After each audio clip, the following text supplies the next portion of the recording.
Assalamualaikum warahmatullahi wabarakatuh.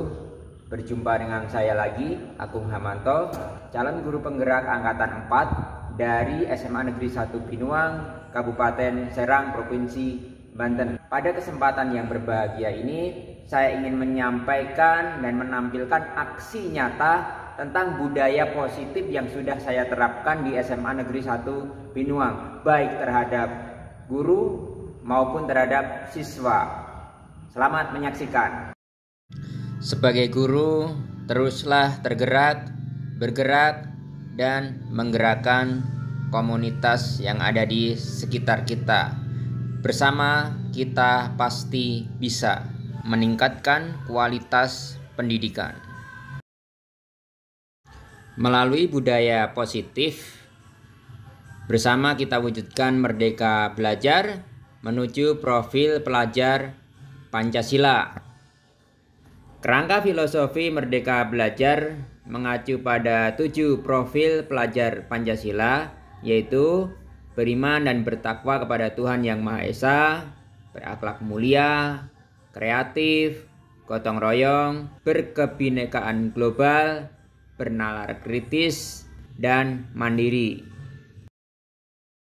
Hal yang pertama kali ingin saya sampaikan dalam kegiatan di sekolah kami adalah budaya positif. Budaya positif ialah nilai-nilai keyakinan-keyakinan dan kebiasaan-kebiasaan di sekolah yang berpihak pada murid agar murid dapat berkembang menjadi pribadi yang kritis, penuh hormat, dan bertanggung jawab. Penerapan budaya positif di kelas ataupun di lingkungan sekolah dapat terlihat melalui gambar-gambar yang kami sajikan berikut ini.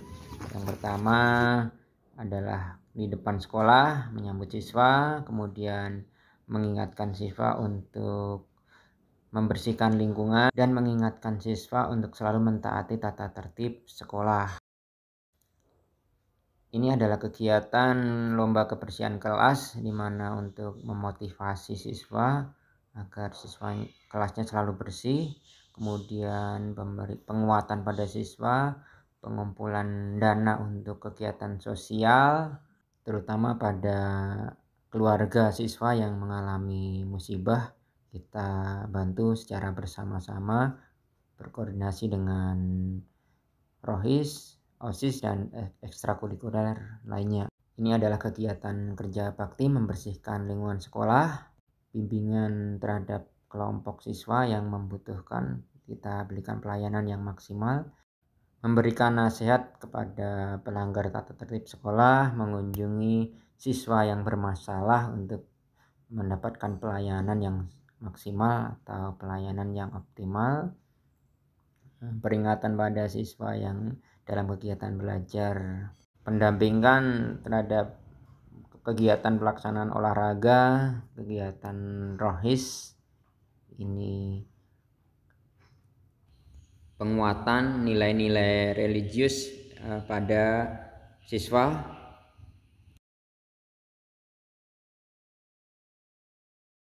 Pembinaan terhadap siswa yang keluar kelas pada waktu kegiatan belajar. Kemudian ada lagi kegiatan lomba-lomba yang memotivasi siswa. Ini adalah kegiatan rapat bersama, penyamaan persepsi, penyamaan visi misi tentang kegiatan guru penggerak. Ini adalah slogan-slogan, tulisan-tulisan yang ada di depan kelas untuk selalu mengingatkan siswa.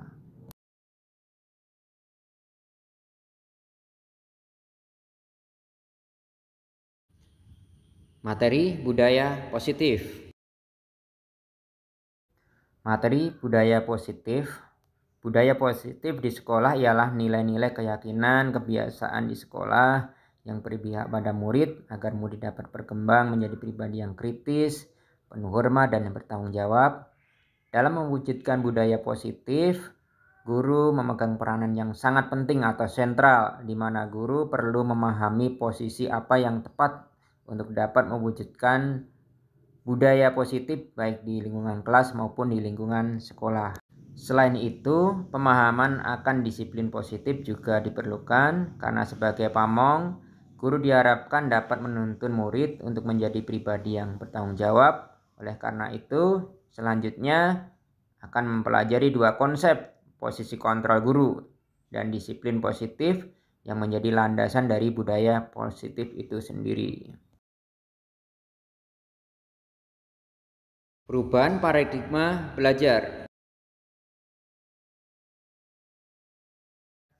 Perubahan paradigma stimulus respon versus teori kontrol. Prinsip teori stimulus respon menyatakan bahwa apabila stimulus memberikan akibat yang positif atau memberi reward, maka respon terhadap stimulus tersebut akan diulangi lagi pada kesempatan yang lain di mana stimulus yang sama timbul. Sebaliknya, apabila respon memberikan akibat yang negatif berupa hukuman atau punishment, maka hubungan antara stimulus respon tersebut akan dihindari pada kesempatan yang lain. Beberapa istilah yang perlu dijelaskan dalam teori ini adalah stimulus, respon, dan dorongan. Stimulus adalah peristiwa yang terjadi baik di luar maupun di dalam tubuh manusia yang menyebabkan timbulnya suatu perubahan tingkah laku tertentu. Respon adalah perubahan yang disebabkan oleh adanya stimulus. Dorongan adalah suatu kekuatan yang ada dalam diri seseorang yang jika telah mencapai kekuatan yang maksimal atau maksimum akan menyebabkan orang tersebut melakukan sesuatu. Nah, dorongan dibagi menjadi dua, yaitu ada dorongan primer, adalah dorongan bawaan seperti rasa lapar, haus, sakit, dan seterusnya. Kemudian dorongan sekunder adalah dorongan yang bersifat sosial dan dipelajari, misalnya dorongan untuk mendapatkan upah dari suatu pekerjaan, pujian, perhatian, dan lain sebagainya. Teori kontrol sosial memfokuskan diri pada teknik-teknik dan strategi-strategi yang mengatur tingkah laku manusia dan membawa kepada penyesuaian atau ketaatan kepada aturan-aturan masyarakat. Seseorang mengikuti hukum sebagai respon atas kekuatan-kekuatan pengontrol tertentu dalam kehidupan seseorang. Seseorang menjadi kriminal ketika kekuatan-kekuatan yang mengontrol tersebut lemah atau hilang.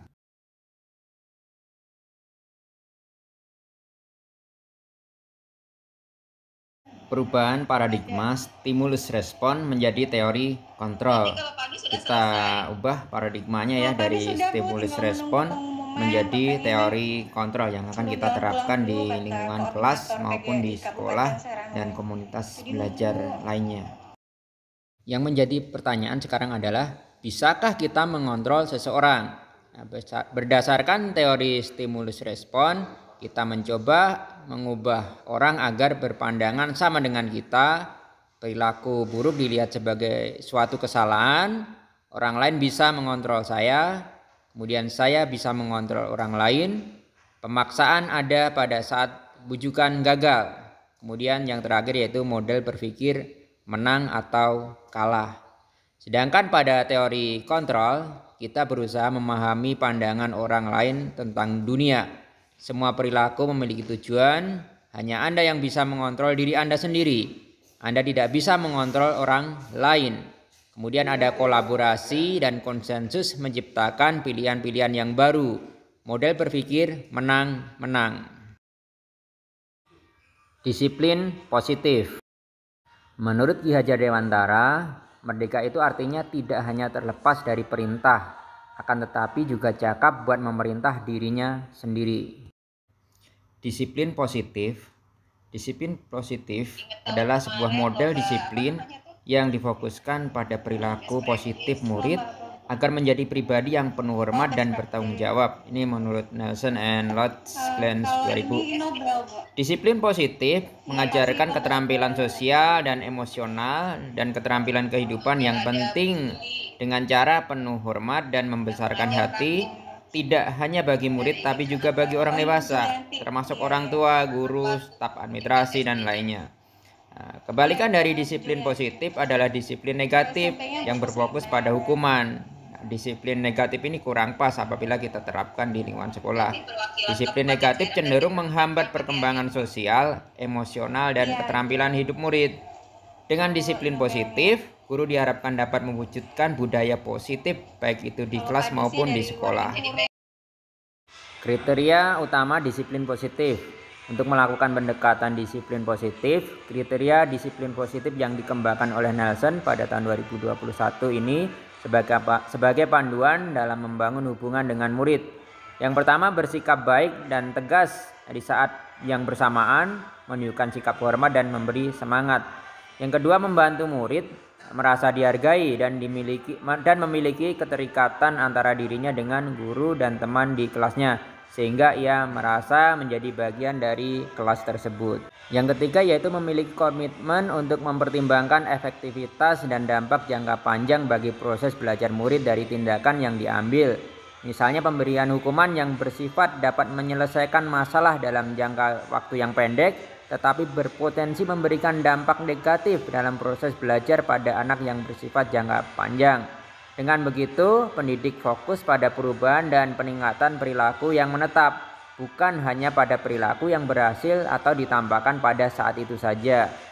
Yang keempat yaitu menerapkan disiplin positif berarti membekali murid dengan keterampilan sosial dan mendukung pertumbuhan karakter yang baik seperti rasa hormat, peduli terhadap orang lain, komunikasi yang efektif, pemecahan masalah, tanggung jawab, kontribusi, dan kerjasama. Yang kelima yaitu mengajak murid untuk menemukan bagaimana mereka mampu dan dapat menggunakan kekuatan yang ada pada diri mereka sendiri, mereka dengan cara yang membangun atau konstruktif. Penerapan disiplin positif di sekolah dengan pendekatan holistik. Menerapkan pendekatan disiplin positif dapat membantu sekolah memainkan peran yang penting dalam menciptakan masyarakat yang lebih adil dan manusiawi. Murid cenderung menjadikan orang dewasa sebagai model. Jika murid melihat orang dewasa menggunakan kekerasan fisik atau psikologis, mereka akan belajar bahwa kekerasan dapat diterima, sehingga ada kemungkinan mereka akan menggunakan kekerasan terhadap orang lain. Sekolah memiliki peran penting dalam membimbing, memperbaiki, dan mensosialisasikan kepada murid mengenai perilaku yang sesuai. Agar perubahan berhasil, diperlukan pendekatan yang terkoordinasi dan melibatkan peran semua komunitas di sekolah.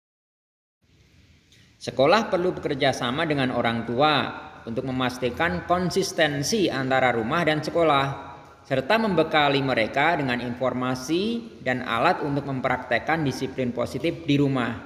Dengan pemahaman yang komprehensif akan konsep budaya positif, berikut konsep mengenai posisi kontrol, guru dan disiplin positif yang merupakan landasan dalam membangun sebuah budaya positif di sekolah. Kita sudah memiliki bekal yang memadai dalam menjalankan peran yang kita lakukan untuk membangun budaya positif di sekolah. Upaya membangun budaya positif yang berpihak pada murid. Setelah kita mempelajari urgensi budaya positif di sekolah dan konsep budaya positif beserta hal-hal lain yang melandasinya, Anda diharapkan dapat membangun budaya positif di sekolah Anda masing-masing. Nah, yang menjadi pertanyaan adalah apakah dalam membangun budaya positif hanya Anda sebagai guru yang berperan mewujudkannya? Tentu semua komponen sekolah berperan penting dalam membangun budaya positif di sekolah masing-masing. Pada bagian ini kita akan mendalami bagaimana komponen sekolah berperan dan membangun budaya positif di sekolah. Motivasi perilaku manusia. Pada dasarnya ada 3 motivasi perilaku yang dilakukan oleh manusia dalam bertindak atau berperilaku. Yang pertama yaitu menghindari ketidaknyamanan atau menghindari hukuman. Yang kedua untuk mendapatkan penghargaan atau imbalan dari orang lain. Dan yang ketiga menjadi orang yang mereka inginkan, menjadi diri sendiri, yaitu menghargai dirinya sendiri dengan nilai-nilai yang mereka percayai. Ini adalah gambaran lebih jelas tentang teori motivasi perilaku manusia. Yang pertama menghindari ketidaknyamanan atau hukuman tadi. Ya, apa yang akan terjadi apabila saya tidak melakukannya? Nah, ini dipengaruhi oleh faktor motivasi eksternal. Yang kedua untuk mendapatkan imbalan atau dari orang lain. Maka ada pertanyaan, apa yang akan saya dapatkan apabila saya melakukan suatu hal atau berperilaku. Ini masih dalam motivasi dari luar atau eksternal. Ya, yang ketiga yaitu untuk menghargai dirinya sendiri atau menjadi insan sesuai harapannya sendiri. Saya akan menjadi orang seperti apa bila saya melakukan suatu hal atau perilaku. Ini motivasinya internal atau motivasi intrinsik dari dalam diri seseorang, tujuan disiplin positif. Ini contoh budaya positif membuat kesepakatan kelas mulai dari curhat atau bercurah harapan yang diinginkan itu di kasus atau berdiskusi, dan kemudian bersepakat. Kemudian memberikan hukuman kepada anak dengan hal yang positif, misalnya membersihkan halaman, membaca buku, atau hal lain yang tepat agar anak lebih disiplin. Ini adalah dihukum oleh penghargaan, pengaruh jangka pendek dan jangka panjangnya seperti apa, penghargaan yang menghukum, penghargaan yang mengurangi ketepatan, penghargaan yang tidak efektif, penghargaan yang merusak hubungan. Hukuman versus konsekuensi. Kalau hukuman sesuatu yang menyakitkan harus terjadi, membuat anak sakit, baik fisik maupun sakit hati untuk jangka waktu yang lama, anak membenci kedisiplinan, anak merasa terpaksa, mendorong anak menyakiti dirinya sendiri, konsep diri yang buruk, kemudian anak belajar untuk menyembunyikan kesalahannya.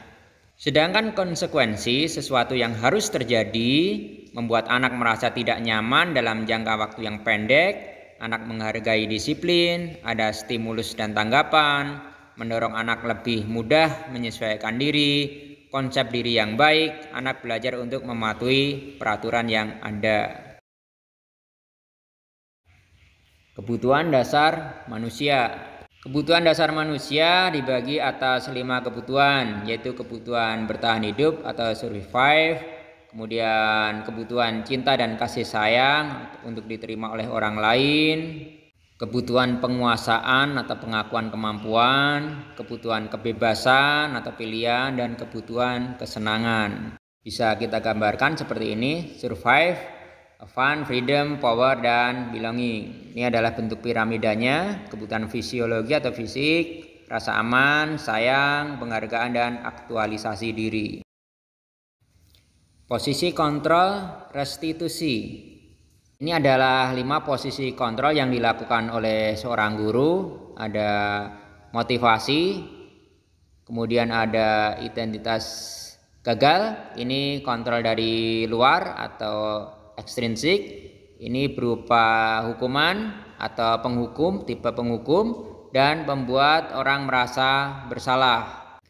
Berikutnya yaitu identitas berhasil atau sukses, ini kontrol dari luar. Ini penempatan posisi kontrol sebagai teman dan tipe pemantau atau posisi pemantau atau pengawas.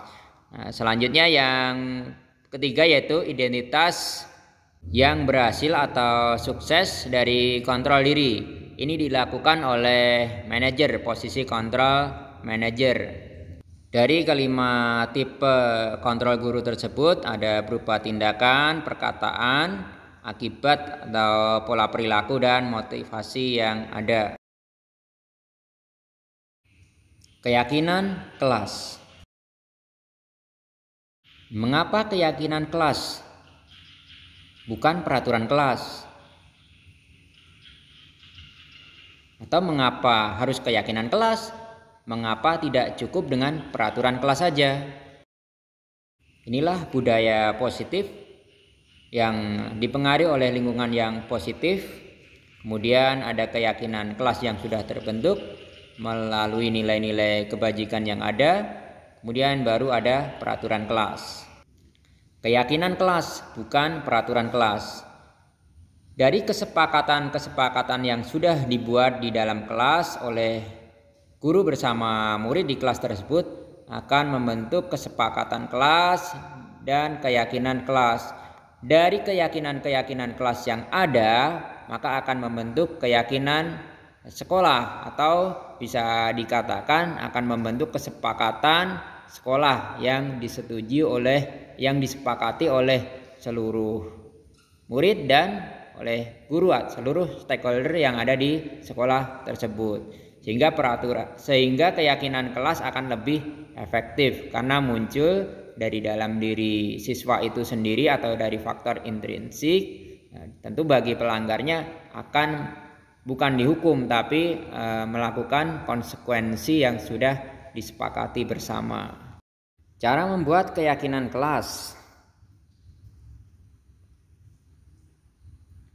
Membuat kesepakatan kelas sebagai langkah awal dalam membangun budaya positif yang berpihak pada murid. Upaya dalam membangun budaya positif di sekolah yang berpihak pada murid diawali dengan membentuk lingkungan kelas yang mendukung terciptanya budaya positif, yaitu dengan menyusun kesepakatan kelas. Kesepakatan kelas yang efektif dapat membantu dalam pembentukan budaya disiplin positif di kelas.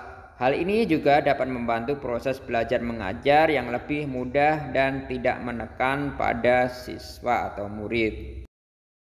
Seringkali permasalahan dengan murid berkaitan dengan komunikasi antara murid dan guru, terutama ketika murid melanggar suatu aturan dengan alasan tidak mengetahui adanya aturan tersebut.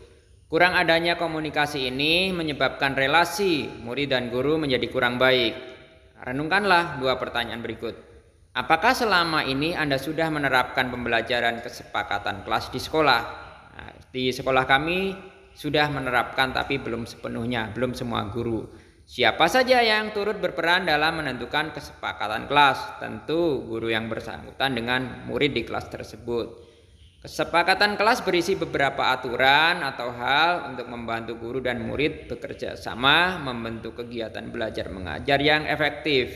Kesepakatan kelas tidak hanya berisi harapan dari guru terhadap murid, tapi juga harapan murid terhadap guru. Kesepakatan disusun dan dikembangkan bersama-sama antara guru dan murid. Dalam menyusun kesepakatan kelas, guru perlu mempertimbangkan hal yang penting dan hal yang bisa dikesampingkan. Murid dapat mengalami kesulitan dalam mengingat banyak informasi. Jadi kita susun 4-8 aturan untuk setiap kelas. Jika berlebihan, murid akan merasa kesulitan, tidak mendapatkan makna dari kesepakatan yang sudah atau telah dibuat. Kesepakatan harus disusun dengan jelas sehingga murid dapat memahami perilaku apa yang diharapkan dari mereka, apa yang bisa diharapkan dari mereka. Kesepakatan yang disusun sebaiknya mudah untuk dipahami dan dapat dilakukan atau terukur.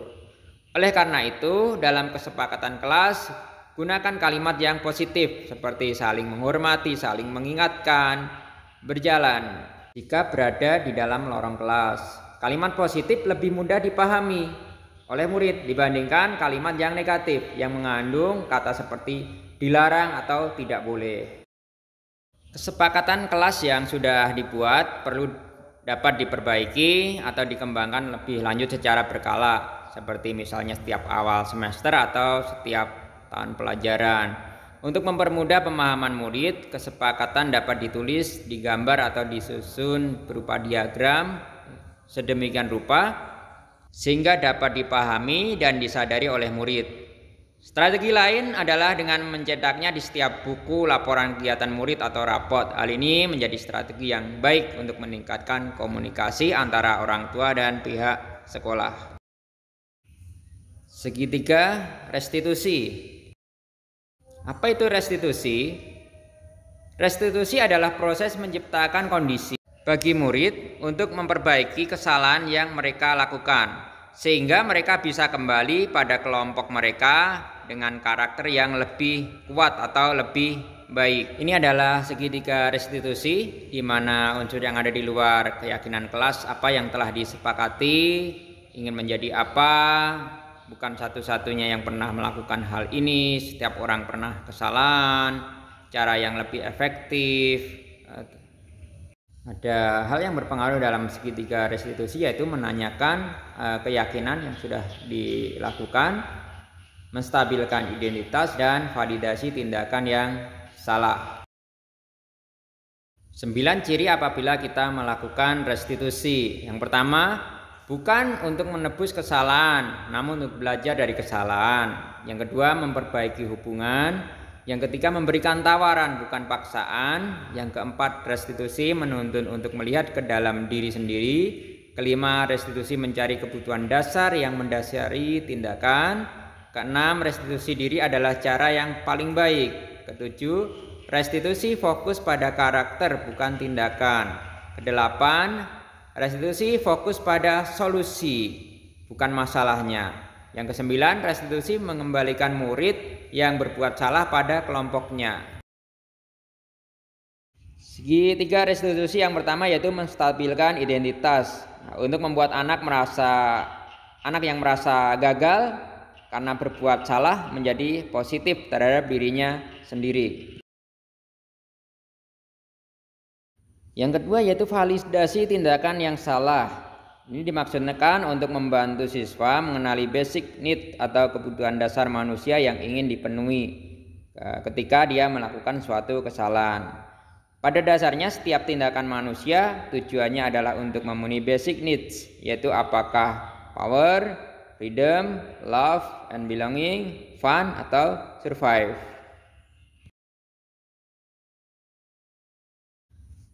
Yang ketiga yaitu menanyakan keyakinan. Anak melihat kesalahannya sendiri dihubungkan dengan norma sosial dan nilai-nilai yang berlaku ketika dia berinteraksi dengan orang lain.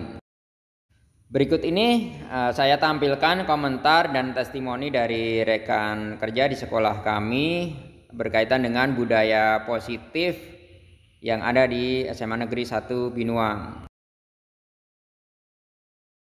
Bagaimana budaya positif, baik itu tentang kedisiplinan, kebersihan, dan lain sebagainya.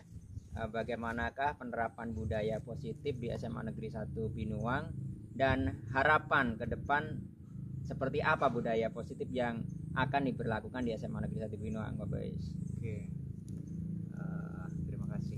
Saya izin menjawab. Budaya positif bagian dari sistem yang positif ya. Selama ini sudah memang dijalankan programnya, namun masih banyak kendala itu, tapi kemudian saat ini dicoba dipulihkan kembali Ya, sistem itu. mulai masuk ya. Iya, mulai masuk dalam program, apalagi sebagai berpenggerak diatur lagi sistem itu, dipulihkan lagi. Alhamdulillah pelan-pelan, walaupun persentasenya masih kecil, saya yakin sudah ada perubahan dan secara pelan-pelan sistem itu mulai terbangun. Maka itu jangan hanya pada membangun sistem, yang paling utama adalah pengawasan. Artinya program kita harus continue, benar ya, harus continue, yang kemudian insya Allah dampaknya bukan hanya pada secara fisik lingkungan ya, tapi insya Allah mudah-mudahan dari mulai kedisiplinan, etos dari stakeholder semua dari SMA Negeri 1 Binuang akan tergerak, dan budaya positif apapun bentuknya akan bisa dijalankan. Saya kira progresnya ada walaupun persentasenya masih kecil. Ya, itu yang sudah terjadi di SMA kita. Harapannya apa tentang budaya positif ini ke depannya, Pak Bais? Yang jelas yang namanya budaya positif, seperti tadi yang saya sampaikan, bahwa ini bukan hanya sekedar program temporer. Ya, bukan hanya sekedar program temporer. Program temporer itu berarti hanya proyek, Pak. Tapi harusnya continue terus-menerus, dan juga yang paling penting bagaimana caranya menularkan budaya positif itu kepada semua komponen SMA Negeri ekosistem ya Binuang, dari mulai dewan guru, TU, sampai pada siswa barangkali. Itu barangkali bisa. Assalamualaikum warahmatullahi wabarakatuh. Perkenalkan, nama saya Tasya Bonita Isfandriari dari SMA Negeri 1 Binuang. Mata pelajaran yang diampu adalah mata pelajaran biologi. Berbicara tentang budaya positif, erat kaitannya dengan istilah pembentukan karakter. Karakter adalah nilai yang tertanam yang akan menjadi identitas diri. Oleh karena itu, karakter tidak bisa terbentuk dengan tiba-tiba ataupun dengan sendirinya. ia membutuhkan proses yang panjang dan lumayan lama. Proses pembentukan karakter inilah yang disebut dengan pembiasaan. Nah, pembiasaan inilah yang kita kenal dengan budaya atau pembudayaan. Maka, dalam rangka membentuk karakter yang dituju, perlu dibangun budaya positif di lingkungan sekolah. Budaya sekolah dimaknai dengan tradisi sekolah yang tumbuh dan berkembang sesuai dengan spirit dan nilai-nilai yang dianut di suatu sekolah. Artinya, budaya sekolah ini berisi kebiasaan-kebiasaan yang disepakati dan dijalankan dalam waktu yang lama oleh seluruh warga sekolah. Jika kebiasaan positif ini sudah membudaya, maka nilai-nilai karakter yang dituju atau yang diharapkan akan terbentuk. Adapun budaya positif yang sudah dijalankan di SMA Negeri 1 Binuang antara lain 1. Kegiatan pembiasaan di awal KBM atau kegiatan belajar mengajar, seperti menyambut kehadiran peserta didik atau siswa di depan pintu gerbang sekolah. Tentu hal ini dapat mengajarkan banyak hal kepada siswa maupun guru khususnya. Untuk guru, hal yang dilatih adalah kedisiplinan waktu, di mana guru secara tidak langsung dituntut untuk datang lebih awal daripada siswa. Lalu untuk siswa sendiri, apabila kita menyambutnya di depan pintu gerbang sekolah, maka siswa merasa lebih dekat secara emosional kepada guru, dan juga siswa merasa lebih termotivasi. Yang kedua adalah menjaga kebersihan di lingkungan SMA Negeri 1 Binuang. Seperti yang telah kita ketahui, organisasi kelas salah satunya terdiri dari kelompok piket harian kelas, di mana kelompok piket harian kelas ini dijalankan pada pagi hari sebelum dimulainya KBM dan setelah pulang sekolah. Mungkin terlihat sepele kelompok piket harian kelas, akan tetapi bila dikerjakan secara konsisten dan kerjasama atau koordinasi antara kelompok piket yang bertugas dan wali kelas atau guru mata pelajaran yang mengajar pada pagi hari itu, maka akan tercipta suasana kelas yang nyaman, bersih, dan juga menyenangkan. Dan tentu hal ini akan sangat berdampak pada kelangsungan KBM pada hari itu, di mana suasana kelas yang bersih akan meningkatkan semangat dan juga kreativitas siswa. Yang ketiga adalah pembiasaan 3S atau salam, sapa, senyum, di mana siswa diajarkan ketika bertemu dengan yang lebih tua, baik itu guru, wali murid, staf TU, dan lain sebagainya, dibiasakan untuk salam, sapa, dan senyum. Lalu yang keempat adalah setiap hari Kamis pagi, siswa kita diminta untuk ke musola pada jam pelajaran pertama untuk melaksanakan sholat duha berjamaah. Dan yang kelima, setiap hari Jumat pada jam pelajaran pertama, siswa juga diminta untuk ke musola untuk bertadarus bersama. Mungkin ini yang saya dapat sampaikan tentang budaya positif yang sudah dijalankan di SMA Negeri 1 Binuang. Semoga budaya positif ini akan terus berlangsung dan berkelanjutan, dan juga kami berharap semoga budaya positif ini akan mewujudkan karakter-karakter peserta didik yang bagus yang selama ini kami cita-citakan. Amin ya rabbal alamin. Demikian dari saya, kurang lebihnya mohon maaf. Wassalamualaikum warahmatullahi wabarakatuh. Demikianlah tadi yang bisa saya sampaikan tentang budaya positif yang sudah saya terapkan di lingkungan saya. Semoga bermanfaat. Saya akhiri. Wassalamualaikum warahmatullahi wabarakatuh.